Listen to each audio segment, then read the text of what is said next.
Here for updates and analysis on the war in Iran is retired Lieutenant Colonel Daren Gaaub, a geopolitical strategist, former battalion commander, and Blackhawk pilot in the U.S. Army. Colonel, thanks for being here. President Trump says the war is pretty much complete and that they've wiped out every single force in Iran. What more needs to be done? Yeah, good morning. Well, first of all, I would say we actually need to complete the war as far as meeting all those objectives.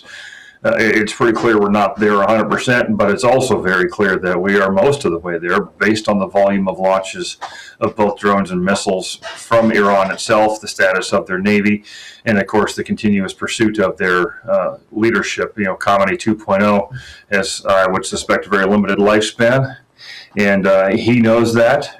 And that impacts Iran's ability to continue operations, as well as those folks spend more time running from Assad and the Israelis than they do actually trying to run a nation.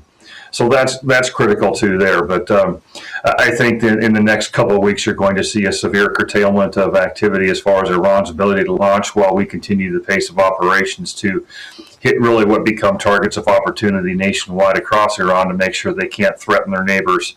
And all those things that we've highlighted here, from the movement of oil supplies to the security of not only Israel, but of course other Gulf Cooperation Council nations throughout the region, and frankly ongoing conflicts Iran has with nations like Afghanistan and Pakistan as well, that are much smaller but that are still there and do take some of their attention as also. What could lead to a strike on these facilities?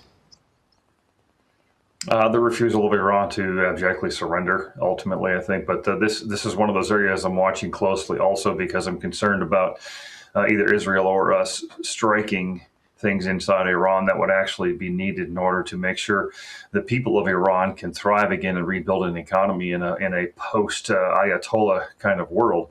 And that includes oil, of course, which is the hugest part of their economy, but electricity that feeds into all of those systems and makes it all operate, and other things in their nation that, frankly, there may be military value to them at a certain point, but at a point also you don't want to destroy them, because if you start doing that, you're actually harming the people of Iran more necessarily than you are the administration that is trying to hold power. So I think it comes down to how long does Iran, and specifically the dictators and mullahs there, hold out and not recognize the fact that frankly their time in command and leadership of Iran is limited at this point. And I don't think they're ever going to recognize that and give up. But if they don't, we could expand to something that has a bigger impact like that. Can you explain a little bit more about that? The greatest risk?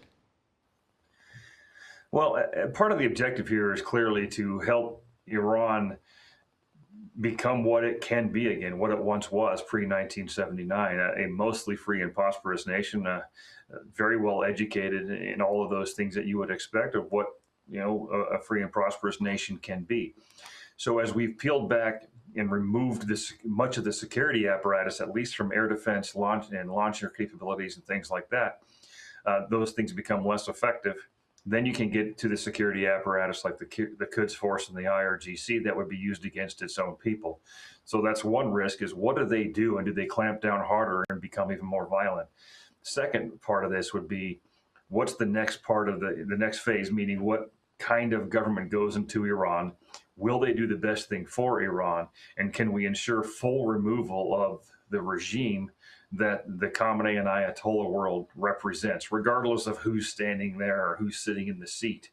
That entire regime has to go.